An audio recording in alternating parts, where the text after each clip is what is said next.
Bueno, Ya saludar a falté yo, todos pues los buenas presentes tardes. y pudieran hacer silencio, por favor.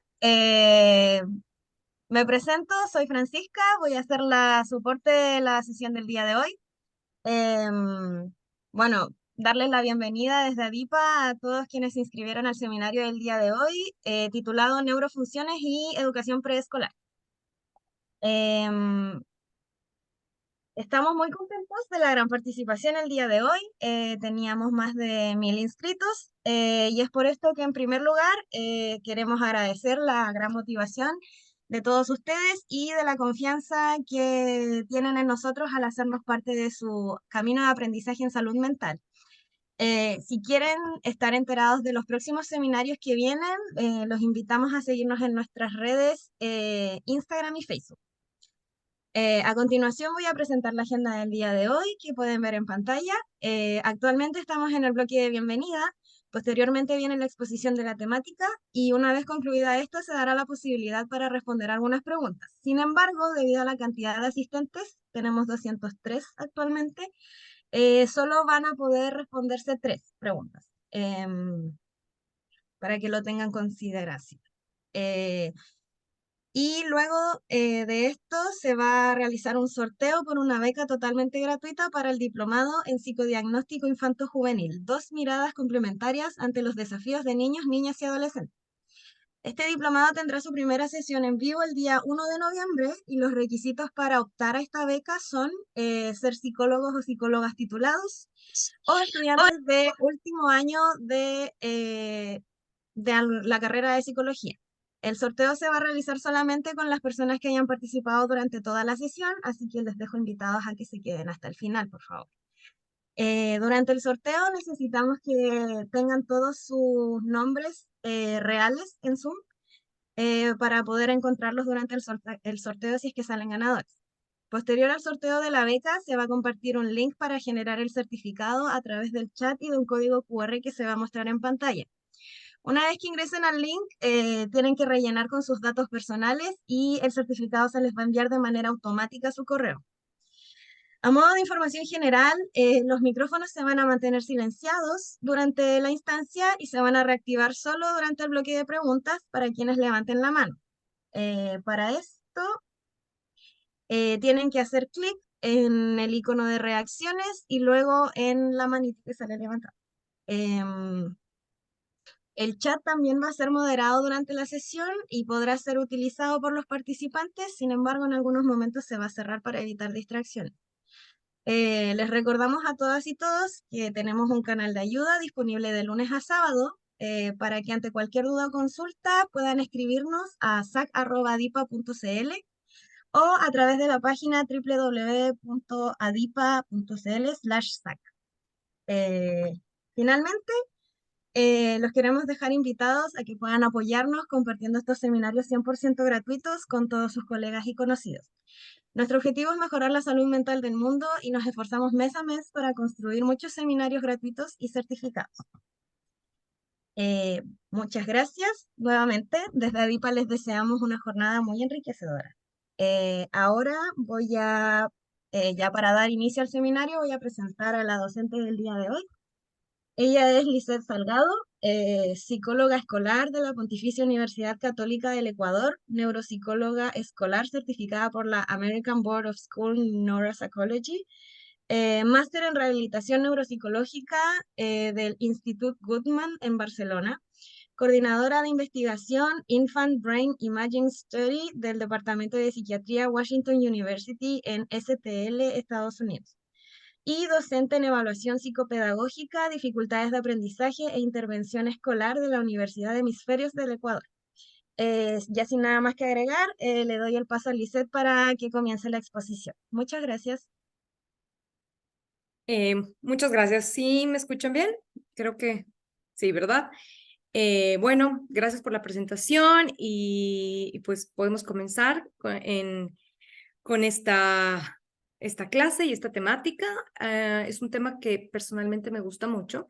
En mi experiencia como profesional, o al menos el que más me atrajo a estudiar neuropsicología, fue identificar cómo podemos prevenir intervenir desde etapas tempranas y también ver cómo si hacemos una intervención en la etapa preescolar, cuando los niños están antes de que lleguen a su edad escolar, sí, cómo esta intervención puede tener un impacto muy importante para el desarrollo escolar de los niños. Entonces, con esta inquietud o con esta motivación es que me convertí en neuropsicóloga, ¿verdad?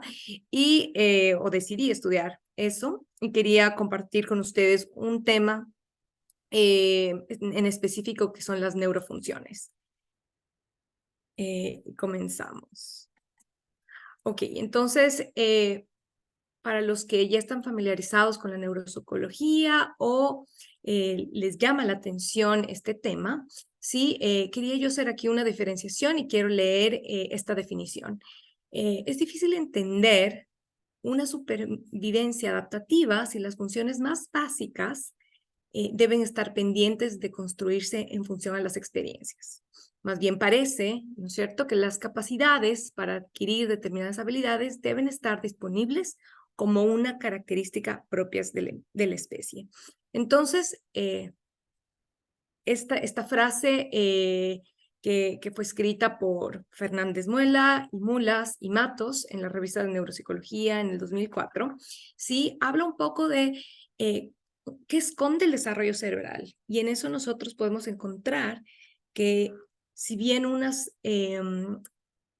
habilidades, ¿no es cierto?, unas funciones del cerebro están muy sensibles al entorno, ¿no es cierto?, o dependen directamente del entorno. Hay otras que dependen más de la genética, es decir, que están predeterminadas en nuestro desarrollo neuronal y que se desencadenan, pero no dependen directamente de el ambiente. Entonces, estas habilidades que son predeterminadas genéticamente serían las habilidades que nos permiten a nosotros como especie, ¿sí?, sobrevivir. Mientras otras, ¿no es cierto?, mucho más dependientes del entorno, ¿sí?, nos van a permitir especializarnos y desarrollar habilidades de orden superior. Pero al menos las básicas de supervivencia estarían determinadas genéticamente. Entonces, las habilidades que caracterizan a nuestra especie, que están disponibles genéticamente para todos los individuos, estas las vamos a denominar habilidades primarias o también habilidades básicas o neurofunciones. Sí, y como les decía, estas son funciones que nos permiten sobrevivir como especie. Si nos ponemos a pensar, ¿qué cosas necesitamos para sobrevivir como seres humanos? Y en esas encontramos el poder caminar, ¿verdad? El poder desarrollar un lenguaje, ¿sí? O una comunicación, ¿sí? Y ciertos temas más de tipo sensorial, ¿verdad? Y tenemos también estas otras habilidades relacionadas a la especialización, que son productos de la experiencia. Si nos ponemos a pensar cuáles son estas habilidades, por ponerles un ejemplo, encontraríamos habilidades como la lectoescritura, el cálculo, funciones ejecutivas, que si bien tienen como base estas funciones genéticas o esos son los sustractos que necesitamos para construir o esos bloques, esos ladrillos que nos permiten llegar a habilidades más complejas como las que mencioné, de lectoescritura o funciones ejecutivas, ¿no es cierto? Estas otras superiores sí van a depender de una estimulación sistemática, progresiva, ordenada. Entonces, ¿cuáles son los objetivos de esta sesión? Un poco para definirlos, entender cuál es la relación de la educación inicial, ¿sí?, y las neurofunciones. Es decir, la educación inicial comprendida niños desde 2, 3 años hasta antes de que el niño inicie la educación formal, ¿sí?, alrededor de los 5 o 6 años. ¿Sí? Y cómo como profesionales trabajando en edades tempranas o de educación inicial, ¿qué necesitamos saber acerca de estas habilidades? ¿Por qué será importante? Ok, entonces, ¿qué procesos se esconden tras el desarrollo neuronal y cerebral? Tenemos, como ya les había dicho, habilidades de primer orden necesarias para la supervivencia. Había mencionado caminar, controlar esfínteres, hablar, ¿sí? Y tienen una programación genética innata que se desencadenan con el contacto en la interacción al medio. Esto no quiere decir que dependen del medio. Habilidades de segundo orden, denominadas universales humanos, tenemos el leer, el juego grupal, la calidad del lenguaje, y con esto me refiero no a la comunicación básica, sino tener un desarrollo del lenguaje superior. Estos requieren de una estimulación pertinente y frecuente y dependen obviamente de las habilidades primarias y la interacción sistemática y progresiva con el medio.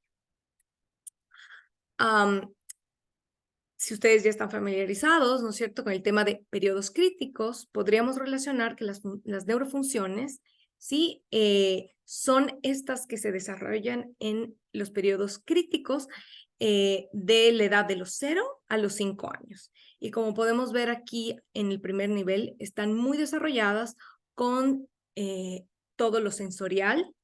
Y con esto hablamos de percepción, discriminación y también la ejecución de una respuesta. Entonces, vamos definiendo un poquito más, ya tenemos un poco más claro en qué momento suceden las neurofunciones y cómo estas están relacionadas más con la genética, ¿verdad? Cómo esto también es importante saber cómo esto se relaciona con la educación inicial o por qué son importantes en el futuro escolar o desarrollo cognitivo de los niños. Bueno, las neurofunciones entonces son destrezas cognitivas, motrices, perceptivas y de lenguaje que se desarrollan desde la concepción y durante la primera infancia. Estas habilidades son necesarias en la adquisición de aprendizajes formales como la lectoescritura y son producto del desarrollo madurativo cerebral con la interacción en el ambiente. Por lo tanto, un niño que logra un desarrollo adecuado de las neurofunciones, se le podría decir que es un niño que está listo, está presto para iniciar el desarrollo de aprendizajes formales, como la lectoescritura, el cálculo. Muchos autores también denominan que la consolidación de neurofunciones nos permite saber el nivel de madurez escolar, si el niño está listo para iniciar la escolaridad. Y si hablamos de prevención o detección temprana, ¿no es cierto?, de trastornos del aprendizaje, pensaríamos que un déficit en neurofunciones en los primeros años de vida, ¿no es cierto?, cuando los niños están yendo al preescolar y vemos que su desarrollo está un poco más lento en sus neurofunciones, podríamos decir que ese niño no va a tener esos sustratos, ¿sí?, esas habilidades necesarias para desarrollar un aprendizaje de la lectoescritura. Ups. Ok. Entonces, y con esto vamos a definir otro de los conceptos importantes en esta clase de hoy, que es la madurez escolar. Como les había comentado, es el indicador que determina si un niño o niña está listo para iniciar los procesos de aprendizajes básicos, lectoescritura y matemáticas. Es decir, tomando el caso de la lectura, el niño o niña posee la madurez visual suficiente para reconocer una palabra pequeña y también la madurez auditiva para diferenciar un sonido. Si el niño no logra todavía hacer procesos discriminatorios visuales, tanto auditivos, pues podríamos predecir que el proceso de lectoescritura va a ser difícil. Es por esto que se recomienda evaluar el desarrollo de las neurofunciones antes de iniciar el proceso lectoescritor. Ok, y vamos ahora a revisar las diferentes áreas que se definen como neurofunciones y también voy a irlas anclando con qué actividades se pueden hacer o cómo las podemos observar en la educación inicial. Como primera función, neurofunción, tenemos esquema corporal. Y esto se refiere a la imagen mental o representación que cada uno tiene de su cuerpo en movimiento y también estáticamente. Si imaginamos, ¿no es cierto?, un niño al nacer, en los primeros 6 meses de vida, es consciente de que tiene su boca, es consciente probablemente tal vez a los 6 meses de que tienes manos, y poco a poco en la experimentación y en la exploración con el medio y en la interacción con los adultos y con los cuidadores, ¿verdad? El niño va tomando conciencia que también no solamente tiene boca, manos, sino que también tiene ojos, toma conciencia de también sus extremidades inferiores, ¿verdad? Y en esa exploración el niño va pudiendo identificar tanto las partes gruesas y partes finas. Poco a poco también va a poder identificarlas con un nombre, y el hecho de ponerle un nombre a esa parte quiere decir que el niño puede imaginar o tener una representación simbólica de esa parte de su cuerpo.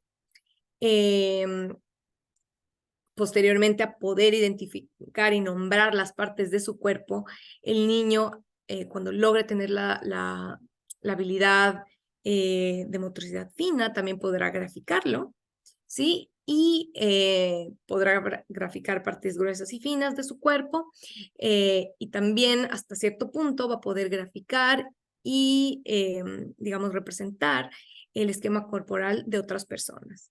Entonces, con esto, más o menos para tener una idea, un niño con una madurez en esquema corporal a los 5 años debería ser capaz de dibujar e identificar partes gruesas y finas, tanto de su cuerpo como del cuerpo de un tercero. Déficits en esquema corporal están estrechamente relacionados con inversiones y confusiones en las palabras, ¿no es cierto? Y también el poder entender causa-efecto, porque también esquema corporal va muy de la mano de la exploración del niño en su entorno. Okay. Ahora, como segundo punto, segunda área de las neurofunciones, tenemos la lateralidad, y con esto también la dominancia lateral. Sí, esto quiere o está relacionado con el predominio de un lado del cuerpo sobre el otro, por la especialización y esto se da por la especialización de un hemisferio cerebral sobre el otro hemisferio. Esto podríamos decir que el primer momento de especialización y de lateralización en el cerebro se da alrededor de entre los 2 años y medio a los 3 años. Y es ahí donde nosotros podemos ver dos cosas muy importantes. Una, que es el niño comienza a utilizar más una mano, sobre todo, ¿sí? O un pie o una pierna en el momento de hacer actividades de movimiento corporal grande, ¿sí? Y también va de la mano del desarrollo del lenguaje. ¿Por qué sucede esto? Eso quiere decir que el hemisferio, en el caso de los diestros, el hemisferio izquierdo tomó control, y es ahí donde se asentó el lenguaje y se ha especializado esa área del cerebro en el manejo motriz, ¿sí? Con esto también el niño, poco a poco, alrededor de los 5 años, va pudiendo identificar nociones de derecha-izquierda, tomando referencia a su propio cuerpo, y posteriormente en un espacio gráfico, es decir, que el niño puede identificar no solamente el lado derecho de su cuerpo, sino identificar el lado derecho en por ejemplo, en una hoja de trabajo, o el lado derecho de un objeto o del lugar donde él se encuentra o ella se encuentra. Dificultades en esta área sí podrían estar muy relacionadas con el lenguaje. Por lo general, si observamos niños con retrasos de lenguaje, también van a ser niños donde no se ve una especialización en, digamos, de una de sus dos extremidades. Sí, son niños que todavía sus rasgos no son tan definidos, y cambian el lápiz de la mano izquierda a la mano derecha, ¿sí? Y esto por ende va a retrasar o va a ser más difícil la adquisición de la lectoescritura y también del cálculo. ¿Cómo podemos un poco estimular o identificar esta habilidad? Es a través de exponer a los niños en actividades de motricidad fina. Es ahí donde el niño, al utilizar su mano derecha e izquierda, y el cansancio sobre todo que puede generar el hacer una actividad de motricidad fina por 15, 20 minutos, ¿verdad? Es ahí donde el niño o donde el cerebro logra establecer un lado dominante, ¿sí? Y es ahí donde el niño va a dejar de utilizar una de las dos manos y establecer una dominancia. Muy bien. Ahora, en cuanto a la orientación temporoespacial, esta también es otra área muy importante, ¿sí? Y la orientación temporoespacial es la capacidad para localizar mentalmente hechos o situaciones en distintos tiempos. Es decir, la adquisición de nociones del tiempo antes, durante y después.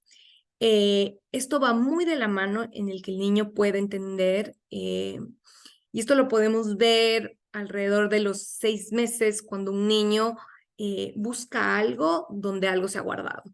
Esa se podría decir como la forma más incipiente de orientación temporal. ¿Sí? Y a lo largo de los primeros 3 años de vida, el niño comienza a entender lo que acaba de suceder, puede recordar lo que acaba de suceder ayer y también puede hacerse una idea de lo que va a pasar, digamos, al siguiente día, cuando nosotros le decimos, mira, mañana vamos a ir al parque, ¿verdad? El niño puede tener esa noción y entender cuándo van a suceder las cosas. ¿Sí? Entonces, la primera forma es entender antes y después, ¿verdad? Luego, el niño ya va entendiendo nociones de ayer, hoy y mañana. Y posteriormente también podrá entender pasado, presente y futuro, es decir, entender cosas más a largo plazo o entender cosas que pasaron ya hace mucho tiempo. Las dificultades en esta área pueden expresarse a través de la escritura y la confusión de las letras.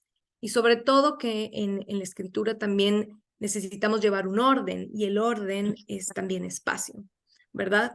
Entonces podemos ver temas de desorganización, disgrafía en niños con dificultades en orientación temporoespacial. ¿Sí? ¿Cómo podemos ayudar a los niños a estimular o a mejorar esta habilidad? Es a través del uso de calendario semanal y mensual para que el niño pueda visualizar gráficamente el paso del tiempo. Establecer también horarios que a veces queremos, sí, solo nos ayuda para organizarnos, pero esta también es una forma de estimular esta área de las neurofunciones. Otra cosa súper importante es, por ejemplo, segmentar la ejecución, ¿no es cierto? O los pasos en los que necesitamos llevar para finalizar una tarea. Es así que el niño también puede saber, ok, mira, esta tarea que es colorear toda esta hoja o acabar todo este ejercicio, se va a dividir en, iniciamos por esto, el siguiente paso será esta otra actividad y finalizamos revisando, ¿no es cierto? Esa temporalidad, cuando segmentamos los pasos de una actividad, también nos permite desarrollar la orientación temporoespacial.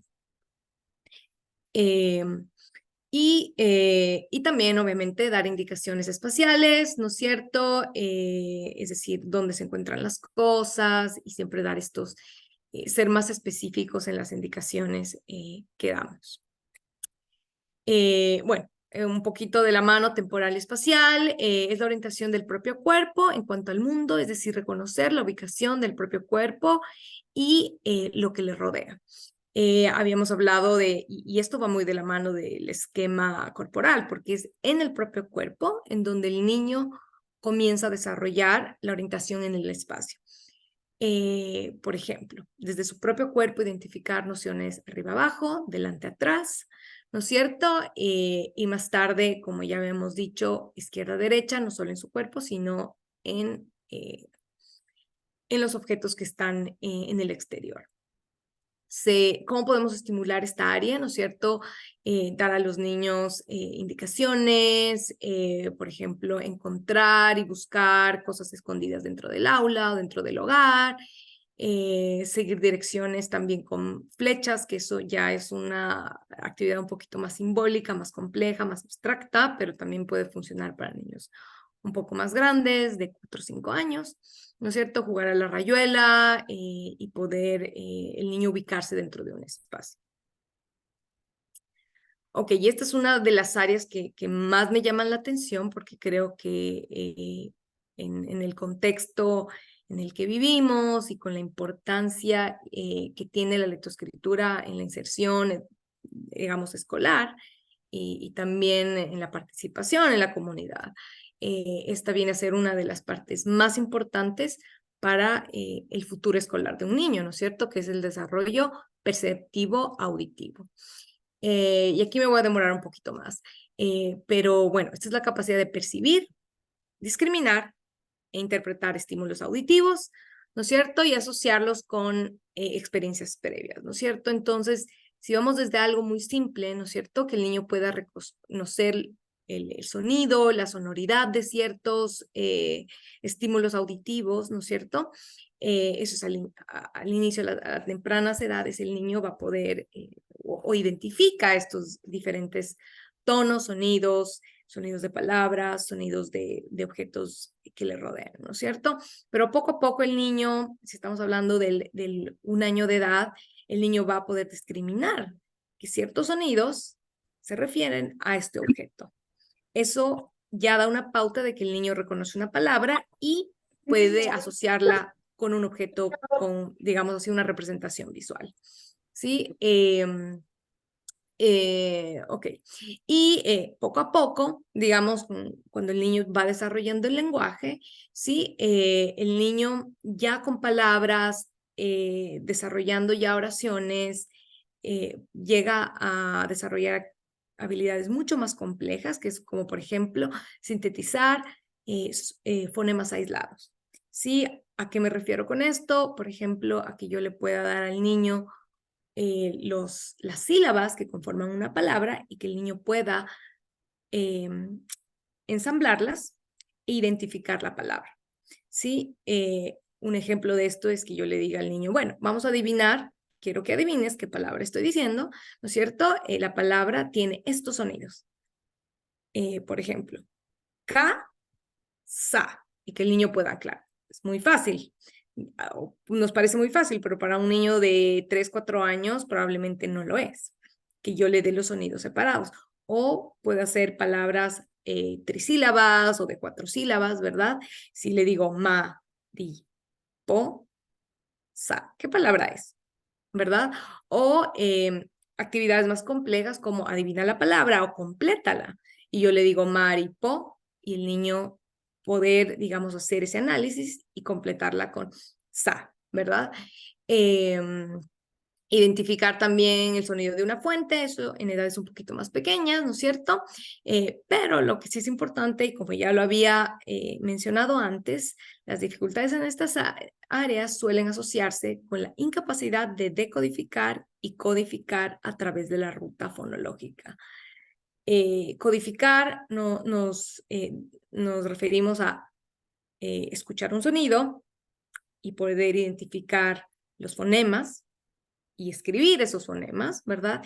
Y decodificar sería la lectura, que sería visualizar esos códigos, ¿no es cierto? Esos grafemas, esas letras, y identificar el sonido que está detrás de ellas y reconocer en sí una palabra. Entonces, aquí voy a ir describiendo ciertas actividades que nos pueden ayudar a tener, a estimular o a observar un déficit en esta función, ¿no es cierto? Podemos hacer actividades de reproducción de secuencia auditiva, que es, podemos hacerlo con las palmas o con un xilófono, ¿verdad? Que es establecer un ritmo, unos sonidos y que el niño las pueda reproducir, identificar sonidos finales o iniciales de palabras, ¿verdad? Segmentación silábica, es decir, darle a un niño o decirle a un niño una palabra y pedirle que por medio de las palmas, ¿verdad? Pueda identificar las sílabas, ¿no es cierto? Ensamblar sonidos silábicos, que es el ejercicio que mencioné antes, que es decir las sílabas y que el niño pueda identificar la palabra, ¿sí? Finalizar los sonidos de las palabras, que también el ejercicio que ya lo mencioné, y este otro que es más complejo, que es omitir sílabas de una palabra, ¿no es cierto? Que, por ejemplo, es, quiero que me digas Mari, mariposa, pero quiero que le quites el sonido sa y que el niño pueda percibir esa palabra, es decir, entenderla, manipular, discriminarla y darme la respuesta, que es decirme la palabra, eliminando cierta sílaba. Si un niño es capaz de desarrollar todas estas habilidades que son parte de la función, de la neurofunción perceptiva auditiva, ¿no es cierto? Podremos decir que ese niño está listo para el desarrollo de la lectoescritura y que probablemente se le sea muy fácil. Ahora, de la misma manera, ¿no es cierto? Tenemos el área perceptivo-visual, ¿sí? También un área muy importante porque está estrechamente relacionada con la lectoescritura, ¿no es cierto? Se refiere a reconocer, discriminar, interpretar estímulos visuales, asociándolos, ¿no es cierto?, a experiencias previas. La discriminación, en este caso, es la facilidad para separar, distinguir y diferenciar características de los estímulos visuales. Es decir, si estamos hablando, ¿no es cierto?, de, por ejemplo, las letras, el que el niño puede identificar que si bien ciertas letras parecen o tienen rasgos parecidos, también tienen sus diferenciaciones, ¿no es cierto? Entonces estamos hablando de una B y una V, ¿verdad? Que tienen muchas cosas en común, ¿sí? Que ellos puedan diferenciar, ok, en la una, ¿no es cierto? El palito está en la derecha o está en la izquierda, ¿sí? O en letras, ¿no es cierto? Como la G y la Q, ¿no es cierto? El que el niño puede identificar esas diferenciaciones que son mínimas. Entonces, dificultades en esta área suelen asociarse con la incapacidad de decodificar y codificar a través de la ruta visual. ¿Y qué es la ruta visual? La ruta visual es una, digamos, de las formas en las que leemos. Si bien anteriormente había mencionado en el perceptivo auditivo que la afectación aquí se va a dar en decodificar y codificar a través de la ruta fonológica, es decir, utilizando el método silábico, los niños con un déficit en el área perceptivo-visual tendrán una dificultad en la lectura utilizando la ruta visual, es decir, el poder reconocer una palabra en su forma y sin decodificar letra por letra, ¿no es cierto? O silábicamente, el poder llegar a su significado. Ruta visual o método global que se llama. ¿Sí? Y sin embargo, digamos, si bien un niño puede tener una muy buena área, digamos, perceptivo auditivo, un déficit en el perceptivo visual nos va a afectar en el desarrollo de una lectura o de la lectura rápida.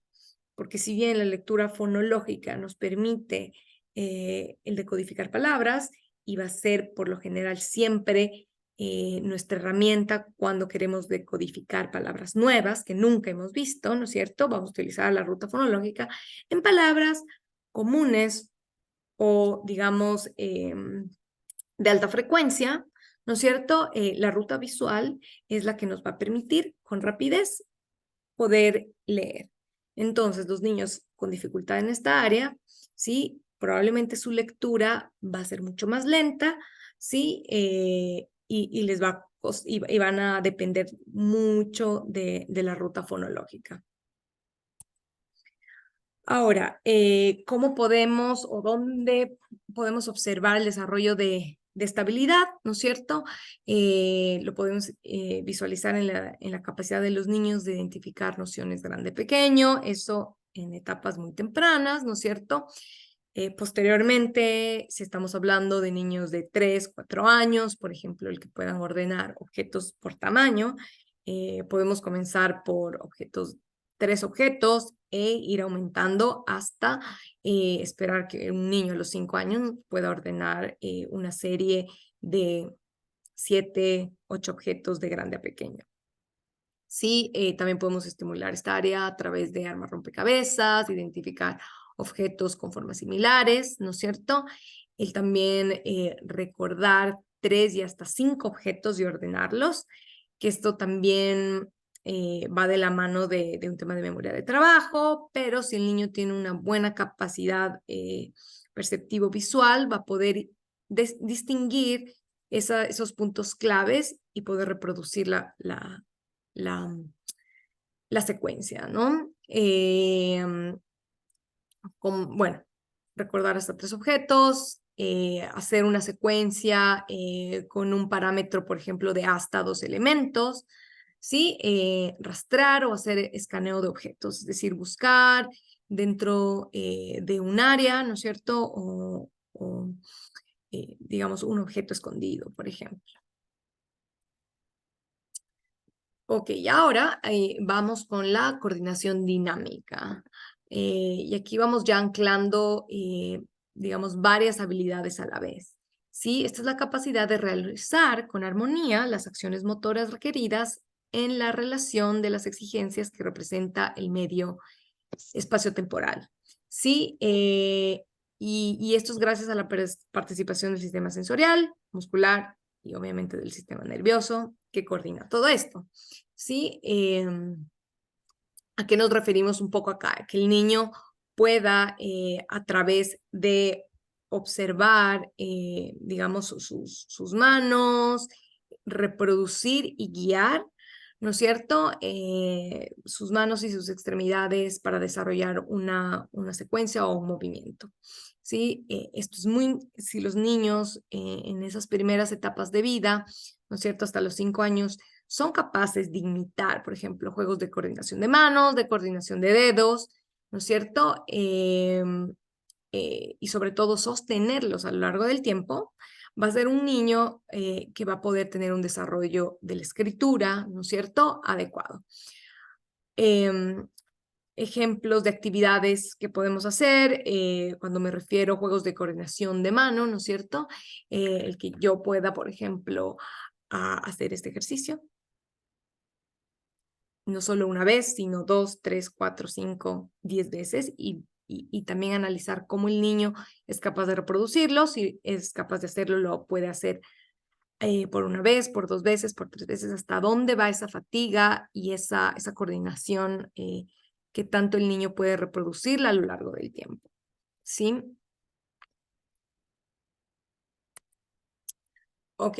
Y pues una cosa es la coordinación, ¿sí? Y de la mano, un poco también está la motricidad fina, que estamos hablando de algo mucho más específico, que es la capacidad de ambos ojos para trabajar juntos como equipo y coordinar los movimientos del cuerpo.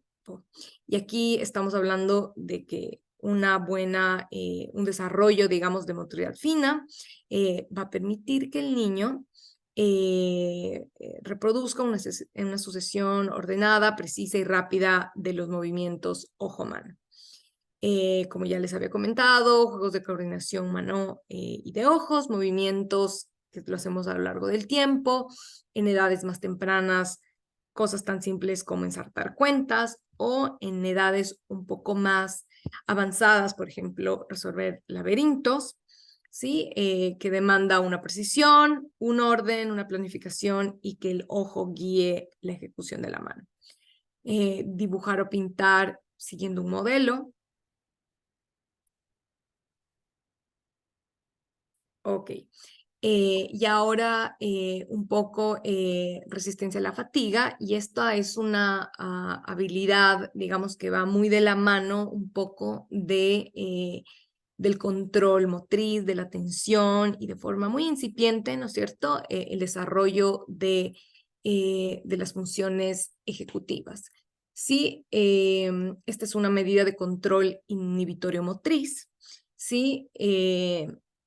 Podríamos decir que, como les decía, es la primera forma de función ejecutiva, es decir, que el niño pueda mantenerse en una actividad y a pesar de tener un cierto cansancio, tanto físico como cognitivo, ¿no es cierto? El que el niño o niña pueda mantenerse en esa actividad de inicio a fin.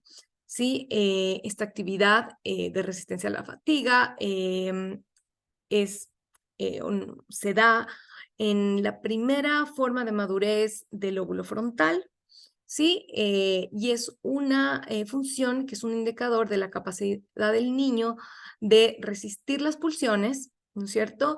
Y terminar una tarea, que puede parecer, como les decía, poco entretenida. ¿Cómo podemos visualizar o estimular esta habilidad? A través de actividades de ordenar, igual como les decía antes, ensartar por un periodo largo, ¿sí? Hacer trazos simples y repetitivos, ¿sí? También se pueden hacer actividades, por ejemplo, de completar ciertas figuras o ciertas figuras geométricas, completar o añadir un rasgo dentro de, digamos, de una hoja de trabajo muy grande, ¿sí? Que sea poco atractivo, ¿no es cierto? Y a veces pensamos, bueno, ¿cómo esto va a ser necesario o importante o significativo para el niño? Pero este tipo de actividades también entrenan a que el niño pueda realizar actividades a lo largo del tiempo. Y sabemos que la escolaridad demanda mucho de este tipo o de esta función, ¿no es cierto? De la resistencia a la fatiga, porque vamos a esperar que el niño se mantenga en el aula sentado, que pueda leer, que pueda poner atención.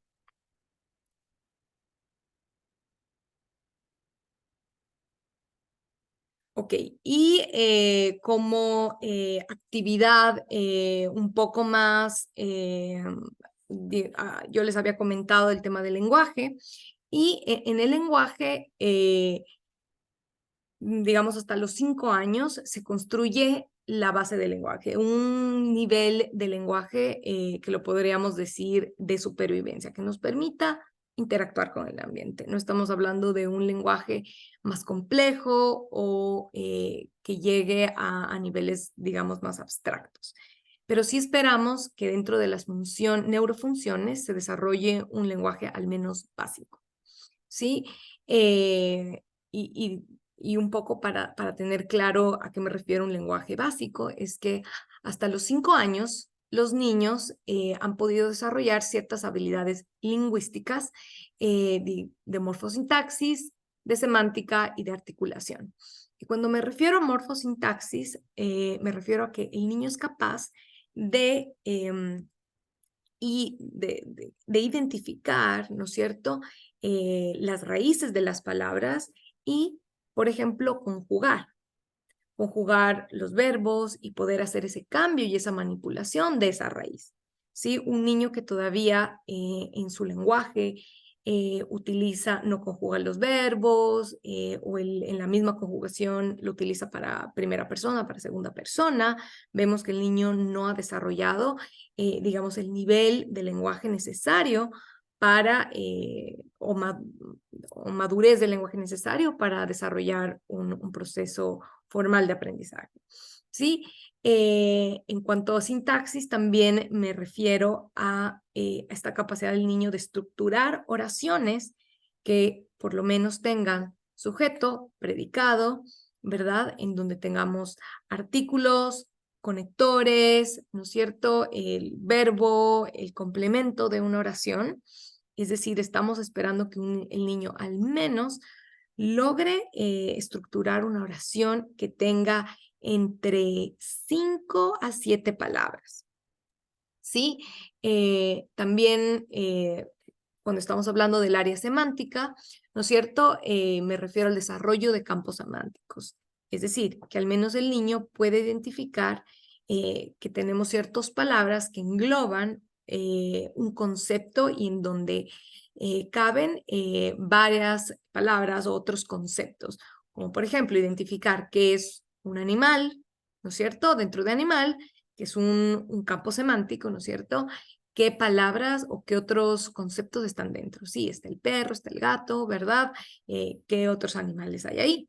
Sí, campos semánticos, como decíamos, animales, transporte, ropa, ¿no es cierto? Que son conceptos o el primer nivel de abstracción. Sí, y en cuanto a la articulación, esperamos que al menos hasta los 5 años el niño pueda, digamos, haya podido desarrollar todos los fonemas del español, a excepción o digamos, se acepta que el niño todavía tenga ciertas sustituciones o sustituciones, sobre todo, omisiones ya no se esperan, pero sustituciones de mezclas consonánticas o tal vez una sustitución de el fonema de la doble R, que es la más compleja en nuestro español y que se espera que hasta los 8 años, 7, se esperaría que el niño lo alcance.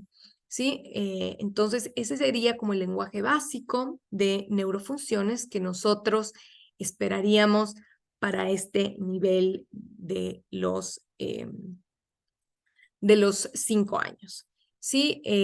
¿Cómo podemos un poco trabajar esto en el desarrollo, por ejemplo, de sinónimos y antónimos? Eh, eh, Enseñar también o trabajar con los niños adjetivos, ¿cómo lo podemos hacer eso? A través de, por ejemplo, adivinanzas o de trabajar actividades como adivinemos un objeto y que los niños describan sus cualidades, ¿no es cierto? Y bueno, en eso tenemos como muchas actividades en el preescolar para poder desarrollar esta área.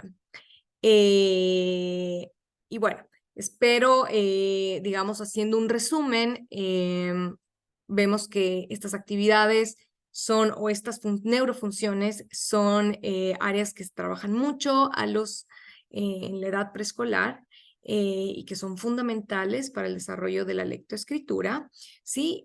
Pero es también importante el poder conocerlas y el poder identificar cómo la estimulación de estas o el observar un déficit en las mismas, ¿no es cierto?, van a tener unas implicaciones en el desarrollo escolar de los niños, ¿sí? Y como profesionales, si estamos trabajando con niños de estas edades, ¿sí? El poder identificar, remitir o intervenir de forma temprana le permitirá al niño tener también un mejor desarrollo de su escolaridad.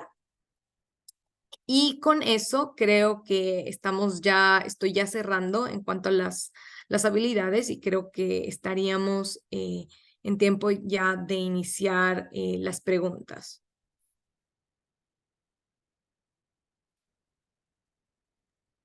Les recuerdo que se van a aceptar solo 3 preguntas y que para hacerlas tienen que levantar la manita.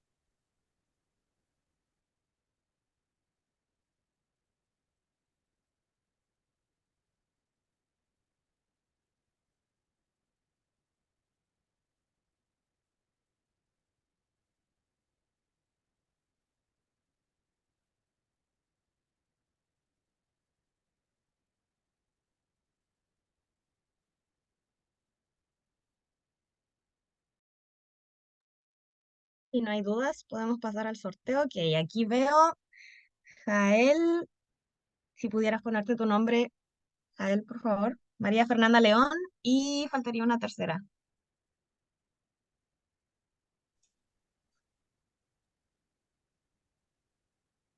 Camila Brevis. Ok, esas serían las 3 preguntas, dice.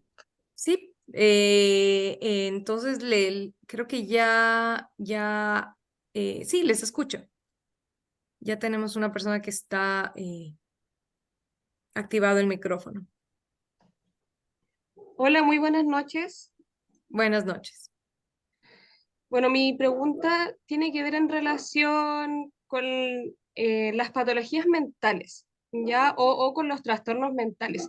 Yo quería saber si todas las patologías o los trastornos mentales se relacionan con las neurofunciones. Bueno, no sé si tienes interés en alguna patología mental en particular o- o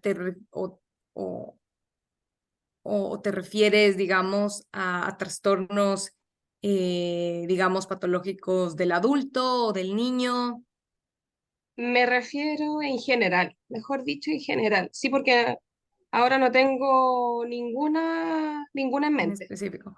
Bueno, Ya. por sí me parece una pregunta muy interesante y pues si estamos hablando de patologías en la infancia o que, digamos, por lo general su diagnóstico se hace alrededor de los 2 o 3 años, obviamente vamos a tener una afectación en neurofunciones. Y por ponerte un ejemplo, si estamos hablando tal vez de un niño con trastorno del espectro autista, sí, que si bien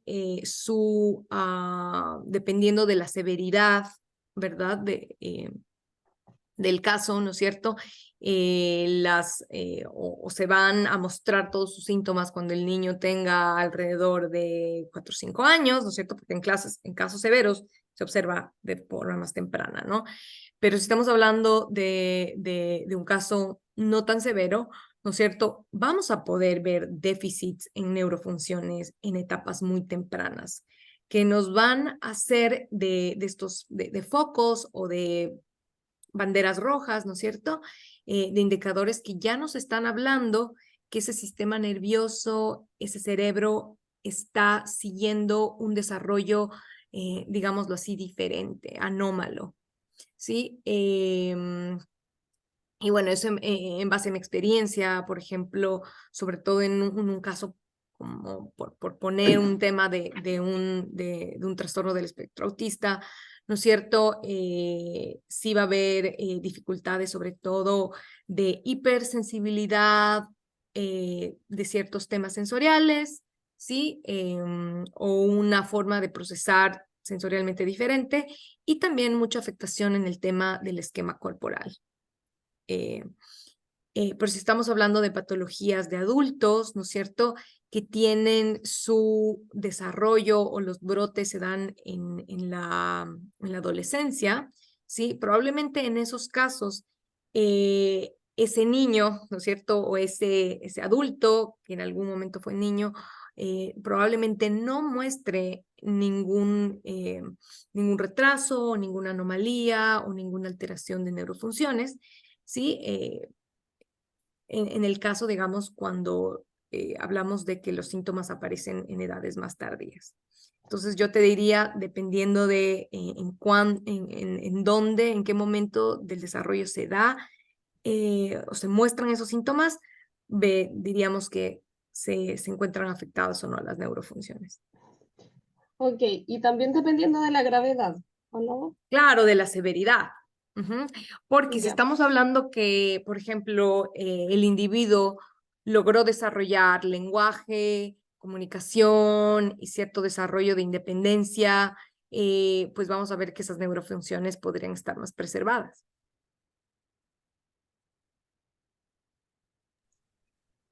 Ok, muchas gracias. Con gusto. Tenemos ahora a María Fernanda. Hola, sí, mi consulta es cómo se pueden evaluar las neurofunciones en personas neurodivergentes, porque existen como patrones, como tareas que debe cumplir con cierta edad en cada etapa, pero para personas neurotípicas. ¿Cómo se puede hacer en personas neurodivergentes y que no se pase a llevar como eh, porque en otro curso nos enseñaron que deberíamos, como nosotros, adaptar al ambiente a las personas neurodivergentes y no hacerlas cambiar ni obligarlas a cumplir ciertos patrones, sino que aceptarlas. ¿Cómo se puede hacer Sí. eso? Si hay un test para... Bueno, ujú. Ujú. Bueno, en este momento existen test de neurofunciones que los puedes encontrar, digamos, descargarlos directamente de Google, ¿no es cierto? Test de neurofunciones, puedes encontrarlos allá directamente en Google, pero, por ejemplo, en este momento, si quieren tomar nota, pues también el Cumanin, que es un test de evaluación de funciones neuropsicológicas para niños, ¿no es cierto? Puede ser una herramienta muy útil, ¿sí? También se me viene a la mente que es una herramienta un poquito más compleja, ¿no es cierto? El NEPSI, que es una batería de neuropsicología, en donde tiene la ventaja de que puedes escoger las áreas que quieres evaluar, no tienes que aplicar todo el test. Esas serían como las que yo les recomendaría. Ahora, creo que yo personalmente haría una diferenciación súper importante en lo que tú me preguntaste. Una cosa es cuando yo estoy evaluando para establecer un diagnóstico o para iniciar un tratamiento, ¿no es cierto? En vista o direccionando hacia el diagnóstico, intervención, ¿verdad? Y otra área muy importante es lo que tú mencionabas, este tema de adaptar y ajustar el ambiente a esa persona neurodivergente. ¿Sí? Cuando tú estás haciendo una evaluación y buscas realizar un diagnóstico, y si tú ya manejas ciertas pruebas, puedes saber o ya me imagino que puedes estar consciente de que no se debería hacer un cambio en un test. Entonces, con esto, para ponerte un ejemplo, si el Cumanín te dice, pregúntele al niño de esta manera, ¿no es cierto? Y la pregunta es, salta en un solo pie y que solo se lo puedes decir una vez, pues esa es la indicación. Y en el caso en el que tú modifiques ese test para evaluar a ese niño, estarías haciendo una desviación y ya no sería válida esa evaluación. Por lo tanto, el diagnóstico, ¿verdad? Ya no tendría, no sería tan asertivo. Entonces, si es que estamos hablando de hacer un diagnóstico utilizando un test estandarizado, no podemos cambiar. Hay ciertos test que sí te permiten, dentro de cómo están construidos, que sí te permiten hacer cambios. Estoy pensando en este momento en existen, por ejemplo, ya para niños más grandes, por ejemplo, el BISC. Sí tiene una versión funcional en donde tú puedes hacer cambios para personas neurodivergentes. Pero tenemos que adaptarnos a cómo está estructurado ese test. Ahora, eso no tiene nada que ver a cuando estás ya haciendo una intervención en una terapia o en el aula, ¿no es cierto? Ahí sí necesitamos hacer dos cosas.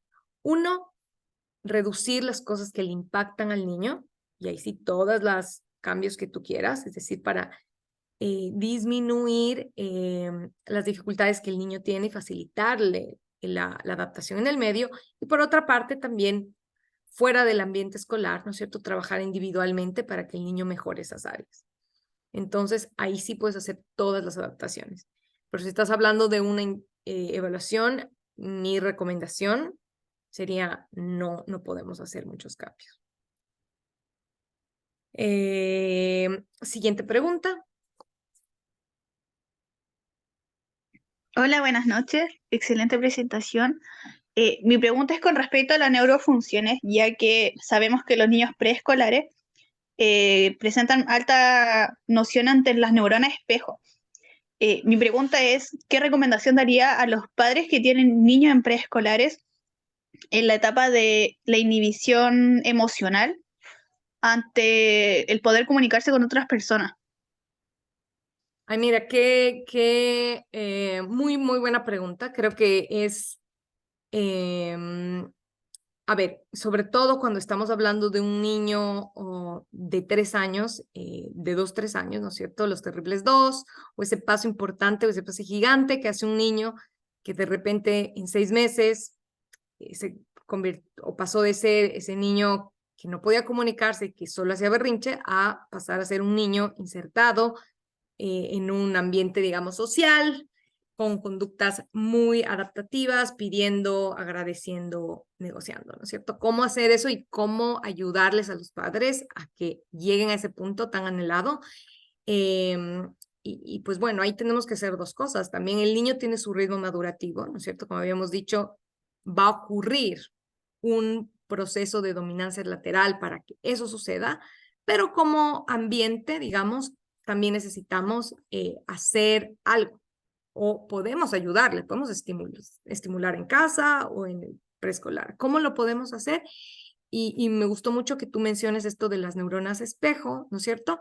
Porque lo que sabemos es que los niños, sobre todo a esa edad, a los 3 años, o a los 2 comienzan a ser ecolálicos, repiten todo lo que escuchan y también imitan todo lo que los adultos estamos haciendo. Entonces, eso es muy importante porque esa es la base que nos va a permitir que el niño desarrolle estas habilidades de comunicación. Entonces, si estamos con un niño con una dificultad para pedir, que en vez de pedir quita, que en lugar de negociar con su compañerito, con el hermano, pega, ¿no es cierto?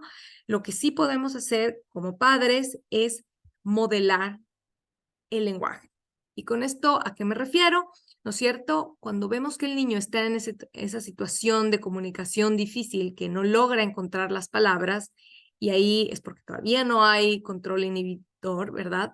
Es decir, su impulso va más rápido que su capacidad de lenguaje, ¿verdad? Entonces, en ese momento lo que necesitamos es darle el modelo y decirle, mira, yo veo, primero explicarle lo que le está pasando. Yo veo que estás molesto o yo veo que necesitas eso que tu amiguito tiene. Vas a repetir conmigo y le vamos a pedir, por favor, dame el juguete, ¿no es cierto? Podemos comenzar con frases de 3, 4 palabras y en el momento en el que el niño está así, pedirle que lo repita y felicitar que el niño y digamos, darle lo solicitado si el niño hace el esfuerzo comunicativo. Y a mí me encanta decirles a los papás, ¿no es cierto? Cuando su niño esté en berrinches, el momento, digamos, más fructífero para que usted le ayude a que desarrolle su comunicación. Es decir, el niño está en berrinche y usted le dice, repite conmigo, yo no te entiendo si estás gritando, pero creo que necesitas esto, repite conmigo, dame, papá, la pelota.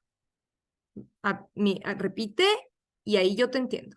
Y que el niño intente repetir y nosotros poder acceder a eso que él desea. Muchas veces nosotros vamos a ver que el nivel de ansiedad o de enojo emocional está muy alto, ¿verdad? Pero cuando el niño comienza a usar esas palabras o repite el modelo que yo le di, su nivel baja, se tranquiliza, le felicitamos y accedemos. Si es posible, porque si está pidiendo algo que no es factible, no se lo damos, pero en lo posible intentar recompensar ese esfuerzo de comunicación Ya, a entiendo. través del Muchísimas modelaje. gracias. Con gusto. Gracias.